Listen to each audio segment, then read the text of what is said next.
Hello students, I am Rajkumar. I am going to teach you the next part of class 10th English, the Ganga, written by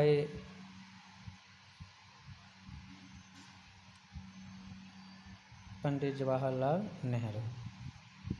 यह the Ganga में पंडित जवाहरलाल नेहरू कहते हैं कि वो अपने इच्छा पत्र में वसीयतनामा में लिखते हैं कि यदि उनकी मृत्यु हो जाती है तो उनके राखों को किस तरीके से उनकी लाश को बरीड किया जाए और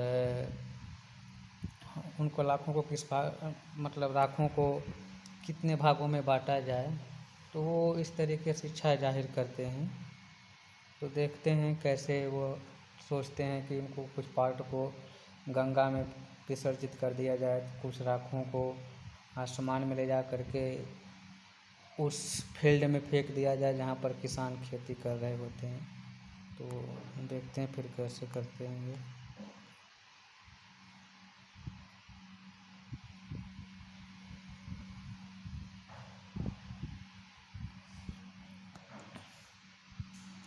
I have received so much love and affection from the Indian people that nothing that I to do can repay even a small fraction of it, and indeed there can be no repayment of so precious a thing as affection. Pandit Jawaharlal Nehru कह रहे हैं कि I have received so much love and affection from Indian people. मैं भारतीय लोगों से बहुत अधिक प्रेम और स्नेह प्राप्त किया। अफेक्शन मीन्स होता है स्नेह, लव मीन्स प्रेम। तो भारतीय लोगों से इतना अधिक प्रेम और अफेक्शन प्राप्त किए डैट कि nothing that I to do can repay even a small fraction of it. Fraction means हिस्सा या अंश। तो इसके छोटे से अर्थात उस अफेक्शन और लव के एक छोटे से पार्ट को चुकाने के लिए मैं कुछ भी नहीं कर सकता। अर्थात मैं कुछ भी करूं तो भी मैं उस छोटे से प्रेम के हिस्सों को चुका नहीं सकता। And indeed there can be no repayment of so precious a thing as affection. कह रहे हैं और अफेक्शन मीन्स स्नेह जैसे इस इतने कीमती चीज़ के लिए कोई भी रिपेमेंट्स नहीं हो सकता। अर्थात अफेक्शन का कोई भी चुका नहीं सकते हैं, कोई क्षतिपूर्ति अफेक्शन की कोई भी ऐसी चीज़ नहीं है जो उसके बराबर हो सकती है, जो अफेक्शन के बदले दी जा सकती है।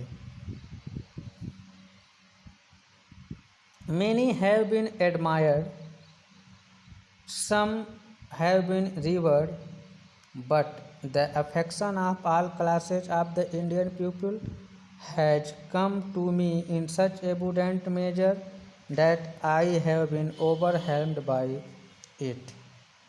इसमें फिर पंडित जवाहरलाल नेहरू कह रहे हैं कि मैनी हैव बीन एडमायर्ड, बहुत से लोगों की तो प्रशंसा हुई है। सम हैव बीन रिवर्ड, कुछ लोग तो केवल आदर या सम्मान पाए हैं। But the affection of all classes of the Indian people has come to me, लेकिन भारतीय लोगों के सभी वर्गों के जो स्नेह है वह मुझको मिला। इन एबुडेंट मेजर, एबुडेंट मीन्स होता है पर्याप्त, उस पर्याप्त मात्रा मुझे सभी भारतीयों के स्नेह मिला। That I have been overwhelmed by it, कि मैं भाव विभोर हो गया। ओवरहेल्म्ड मीन्स होता है भाव विभोर होना।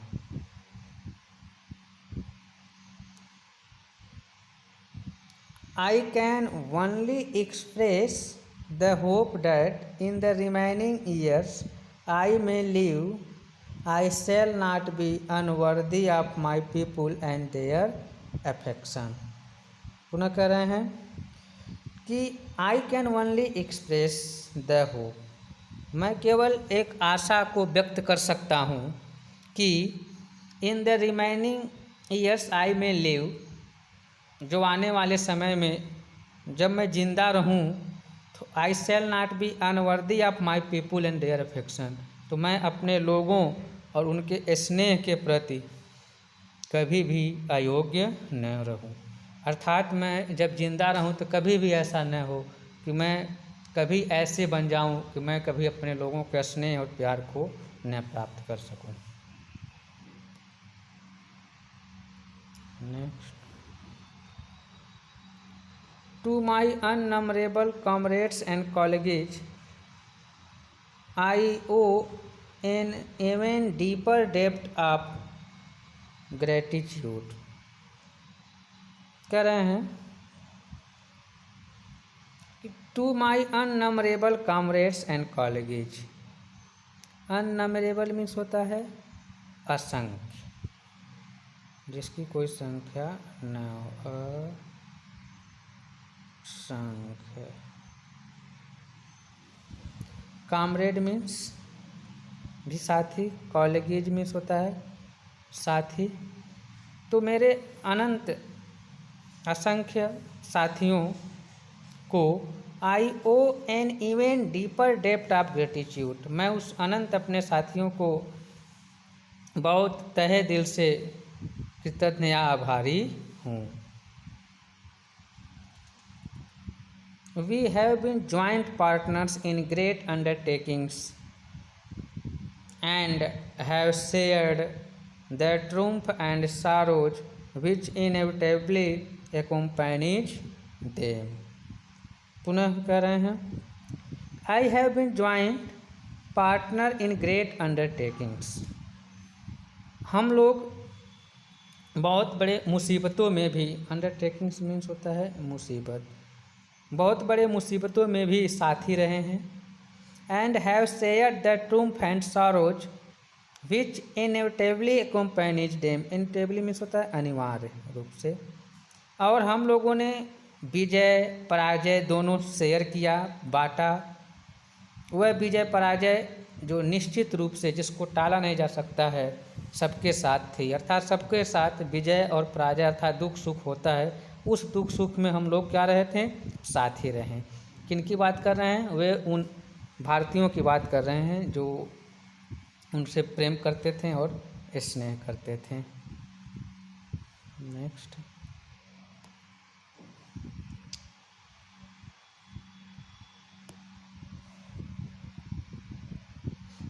When I die I should like to my body to be cremated, if I die in a foreign country my body should be cremated there and my ashes sent to Allahabad। पुनः writer कह रहे हैं कि when I die, जब मैं मरूं, I should like to be my body to be cremated, यहाँ पर गलत है, तो कह रहे जब मैं मरूं तो मैं चाहता हूँ कि मेरे शरीर का दाह संस्कार किया जाए, अर्थात क्रीमेटेड मीन्स होता है दाह संस्कार अर्थात शरीर को जलाना। ये है माई, गलत हो गया था, I should like my body to be cremated if I die in a foreign country, यदि मैं विदेश में मरूं, my body should be cremated there, तो मेरे शरीर को वहीं पर जला दिया जाए, and my ashes sent to Allahabad, और मेरी राखों को इलाहाबाद में भेजा जाए।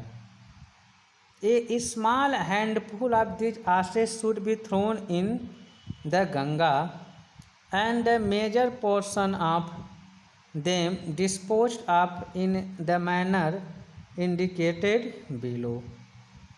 कह रहे हैं कि ए स्मॉल हैंडफुल ऑफ दिस आशेज, इन राखों को अर्थात जिसको जला दिया जाए, उन राखों में से एक छोटे से मुट्ठी भर राख को should be thrown in the Ganga, Ganga नदी में डाल दिया जाए।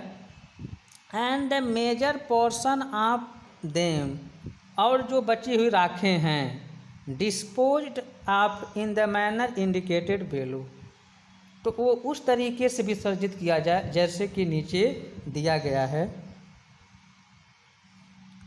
No part of this assets should be retained और प्रिजर्व्ड, तो उन राखों में से कोई भी अंश न तो बचा करके रखा जाए न तो सजो करके रखा जाए।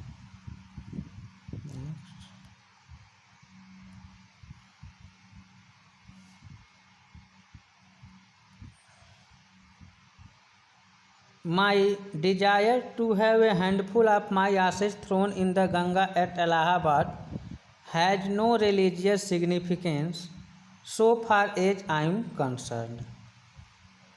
कह रहे हैं कि my desire to a handful of my ashes thrown in Ganga, मेरी जो इच्छा है कि मेरी मुट्ठी भर राख को गंगा में डाला जाए इलाहाबाद में, हैज़ नो रिलीजियस सिग्निफिकेंस, तो उसका कुछ धार्मिक महत्व नहीं है। So far as I am concerned, जितना कि मैं संबंधित हूँ तो या सोच रहा हूँ तो उसका कोई धार्मिक महत्व नहीं है। I have no religious sentiment in the matter, करें किस मामले में मेरा कोई धार्मिक भावना नहीं है। I have been attach to the Ganga and the Jamuna rivers in Allahabad ever since my childhood, and as I grown older this attachment has also grown। कह रहे हैं कि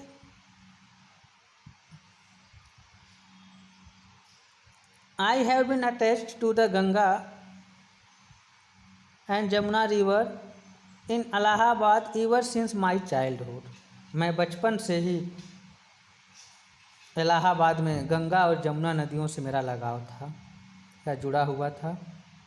एज आई ग्रोन ओल्डर, जैसे मैं बड़ा हुआ, this attachment has also grown, तो यह लगाव भी बढ़ता गया।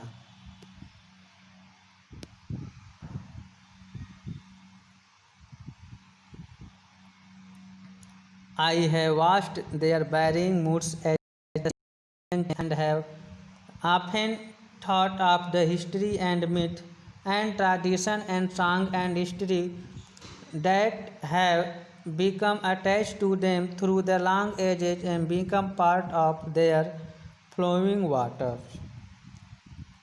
Next,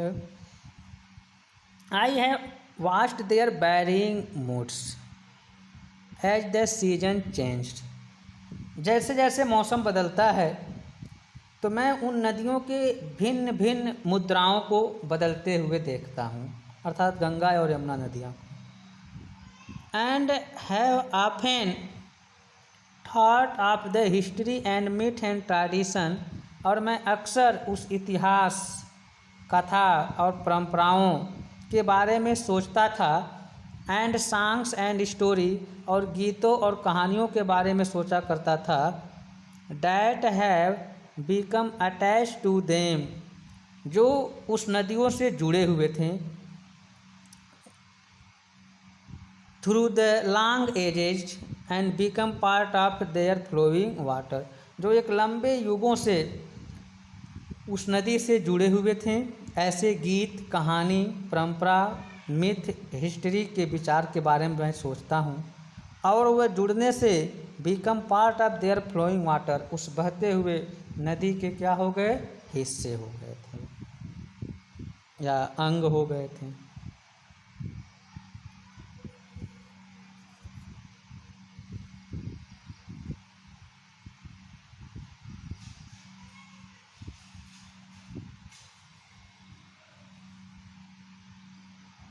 तो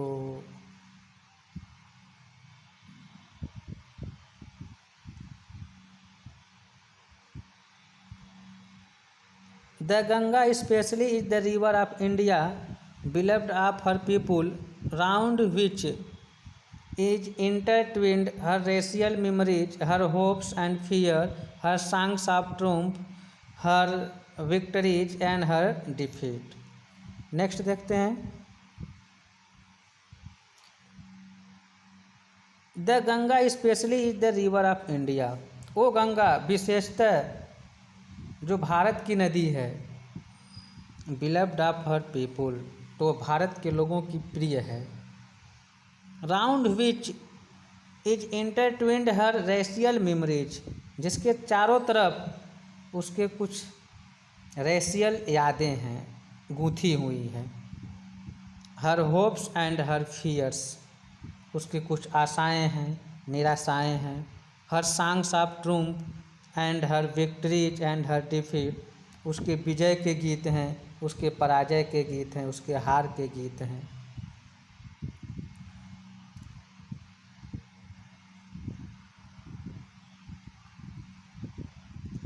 she has been a symbol of India's age long culture and civilisation, ever changing, ever flowing and at ever the same Ganga.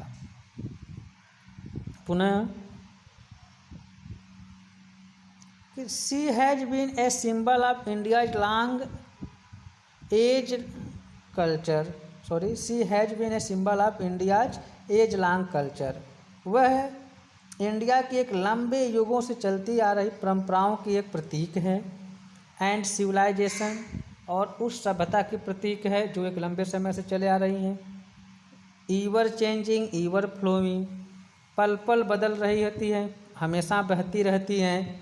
And yet ever the same Ganga, लेकिन फिर भी वह वही गंगा रहती है, अर्थात उस गंगा में कोई परिवर्तन नहीं होता है।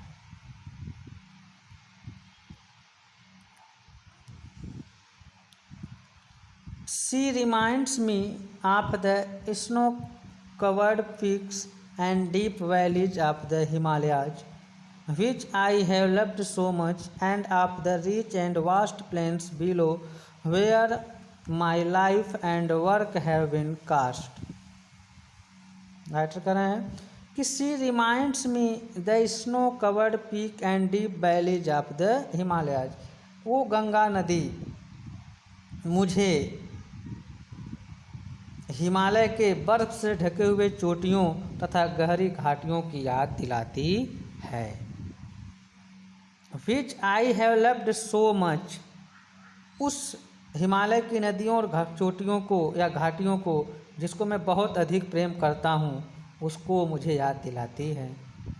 And of the rich and vast plains below, और उस नदी के निचले हिस्से में समृद्ध तथा विशाल मैदान है, उसकी हमें याद दिलाती है। Where my life and work have been cast, जहाँ पर मेरे जीवन और कार्य व्यतीत हुए। तो आज इतना, अगले वीडियो में हम पुनः इसको पढ़ाएंगे, कंटिन्यू करेंगे। Have a nice day, best of lux everyone.